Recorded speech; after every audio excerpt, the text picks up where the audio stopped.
শুধুমাত্র একটা নেকির জন্য কিয়ামতের মাঠে কেউ কারো হবে না যদি কেউ সুপারিশ করতে পারে, এটা হলো আপনি আমার নবী। সুবহানাল্লাহ। একমাত্র আমার নবীকে দেওয়া হবে সুপারিশ করার অনুমতি।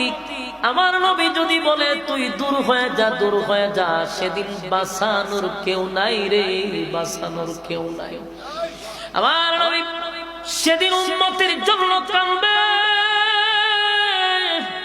উম্মতের জাহান্নাম থেকে বাঁচানোর জন্য দুনিয়াতে যেমন কাঁদছে পরকালেও আমার নবী কাঁদবে।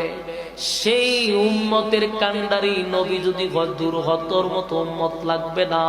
হায় হায়, আপনার অবস্থা কি হবে, আপনার অবস্থা কি হবে, ভয়াবহ পরিস্থিতি হবে। পানি যদি পান না করে হাসরের মাঠে গিয়া ঢুকে, সূর্যটা কাছাকাছি, মাথার মগজ ছিটকায়া পড়ে যাবে, জিহ্বাটা কুকুরের মতো লম্বা হয়ে যাবে। একদিন দুই দিন নয়, বছরের পর বছর, হাজার বছর পর্যন্ত দাঁড়ায় থাকতে হবে।